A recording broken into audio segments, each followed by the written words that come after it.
Assalamualaikum warahmatullahi wabarakatuh. Halo teman-teman, jumpa lagi dengan saya Enda. Saat ini kita akan belajar cara melakukan uji validitas menggunakan Microsoft Excel. Oke, tanpa berlama-lama kita langsung saja pada tutorialnya. Oke teman-teman, di sini kita sudah punya contoh tabulasi data penelitian motivasi belajar ya, dengan jumlah pernyataan sebanyak 22 pernyataan. Ini teman-teman ya. Oke, di mana sampel yang kita miliki ada 53 sampel penelitian. Ini teman-teman ya. Oke, kita langsung saja. Jadi cara melakukan uji validitas pada Microsoft Excel caranya, nah di bawah ini kita buat 3 kolom ya.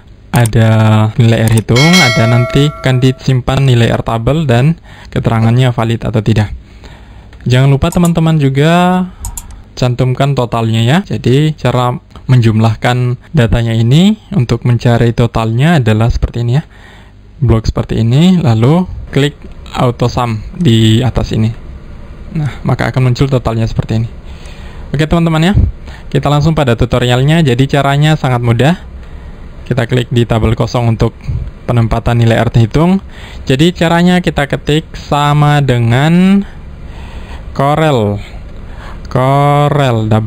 double R ya. Ya, ini double klik, lalu masukkan array 1, array 2. Jadi ada dua kategori yang akan di input ya.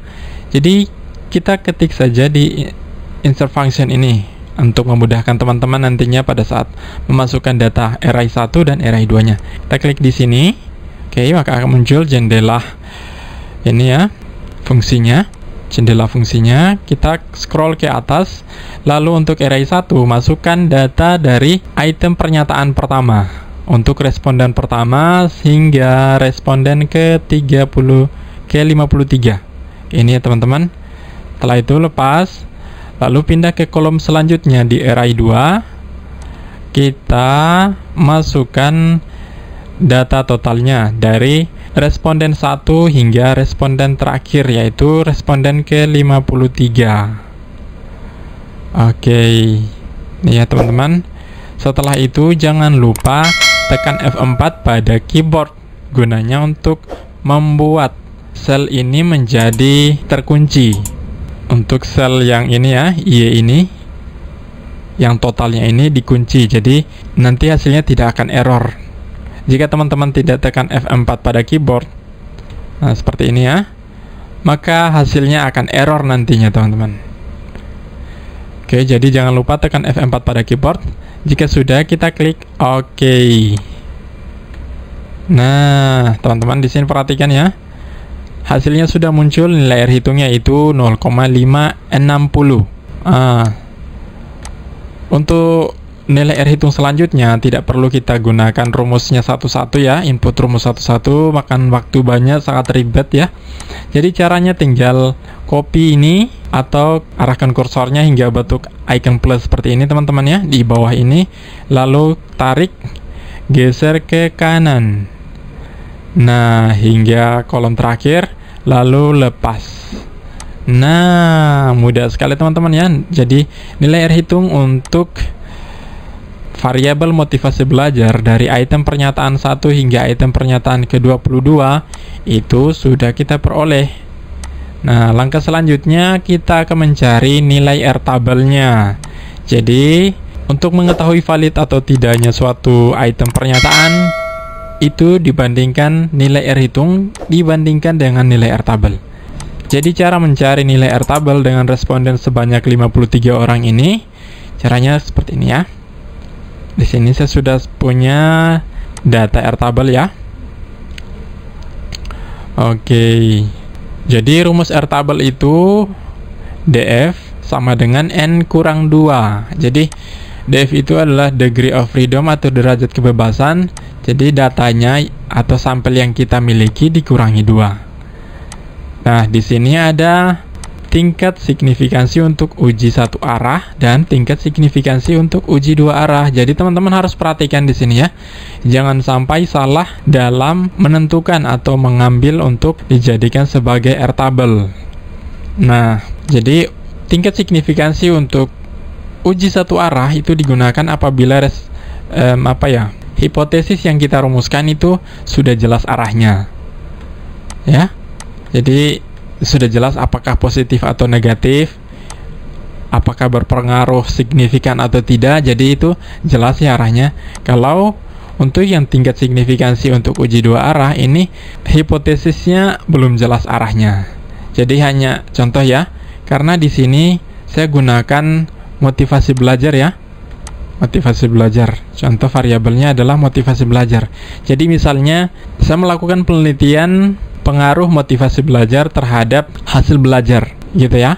Jadi kita rumuskan hipotesisnya terdapat pengaruh motivasi belajar terhadap hasil belajar. Nah, seperti itu saja. Hipotesisnya terdapat pengaruh motivasi belajar terhadap hasil belajar. Nah, itu masuk kategori tingkat signifikansi untuk uji dua arah. Jadi arahnya belum jelas. Namun jika misalnya hipotesis yang kita rumuskan terdapat pengaruh positif dan signifikan motivasi belajar terhadap hasil belajar siswa, itu masuk kategori tingkat signifikansi untuk uji satu arah. Jelas teman-teman ya? Oke, jadi untuk saat ini kita akan coba gunakan untuk tingkat uji signifikansi dua arah. Jadi arahnya belum jelas ya, kita belum tahu apakah hipotesisnya kita itu berpengaruh positif atau negatif. Jadi kita belum tahu. Jadi belum ada arahnya istilahnya ya. Oke. Jelas teman-teman ya, dengan taraf signifikansi 0,05 ya. Supaya lebih jelas, langsung kita praktik saja ya. Jadi N kurang 2, 53 dikurangi 2 adalah 51. Nah, jadi untuk nilai R tabel pada degree of freedom ke-51 dengan taraf signifikansi 0,05 adalah, kita scroll ke bawah teman-teman ya, 53. Nah, ini di sini teman-teman. 53 dikurangi 2 adalah 51. Jadi, nilai R tabel untuk tingkat signifikansi uji dua arah pada degree of freedom yang ke-51 ini adalah 0,2706 ya. Namun misalnya jika kita gunakan tingkat signifikansi untuk uji satu arah pada taraf signifikansi 0,05, itu nilainya 0,2284. Jadi berbeda jauh ya teman-teman. Dan 0,22 dengan 0,27. Jadi beda jauh ya. Jadi jangan salah dalam menentukan nilai R tabelnya ini, karena nantinya akan berpengaruh pada pengambilan keputusan apakah valid atau tidaknya suatu item pernyataan. Oke teman-teman ya. Jadi saya di sini gunakan tingkat signifikansi untuk uji dua arah pada taraf signifikansi 0,05. Jadi ini ya, 0,2706. Jadi tinggal kita pindahkan ke sini 0,2706. Kita scroll ke bawah. Kita ketik di sini 0,2706. Oke, enter. Oke, jadi nilai R tabelnya sudah diperoleh ya. Tinggal kita copy paste ya, seperti ini. Nah, oke, tinggal digeser saja seperti tadi ya. Saya perbesar angkanya ya agar lebih jelas. Oke, seperti ini kurang lebih. Jika nilai R hitung dan nilai R tabel sudah diperoleh, selanjutnya tinggal kita tarik kesimpulannya apakah valid atau tidak suatu item pernyataan yang kita gunakan ya. Jadi cara untuk lebih cepatnya kita gunakan rumus if ya. Jadi rumusnya itu sama dengan if dalam kurung ya, masukkan logical testnya. Jadi logical testnya itu, atau teman-teman bisa lebih cepatnya seperti ini ya, sama dengan if ya, dalam kurung lalu tekan insert functionnya ini, tekan ini.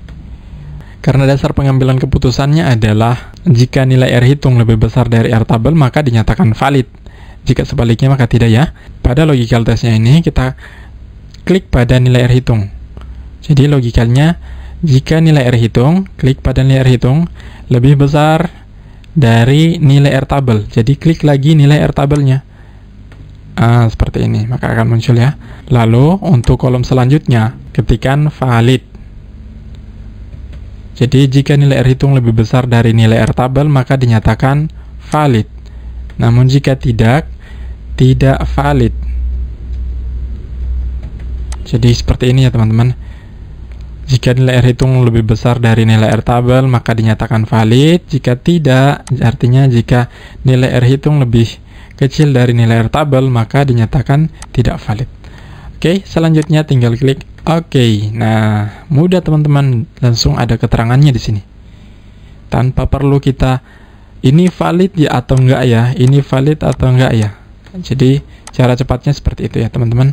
Tinggal kita copy paste, sorong ke kanan seperti ini. Oke teman-teman, jadi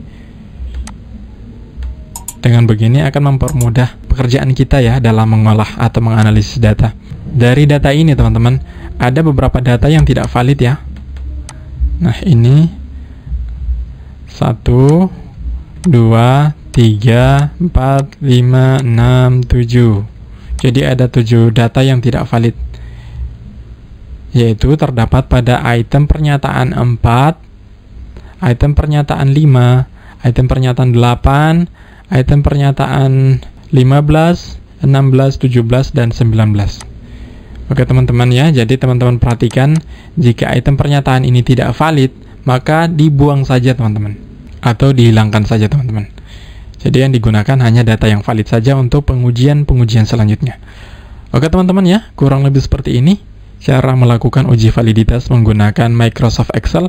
Semoga video ini bermanfaat. Jika teman-teman suka dengan videonya, silahkan di like ya.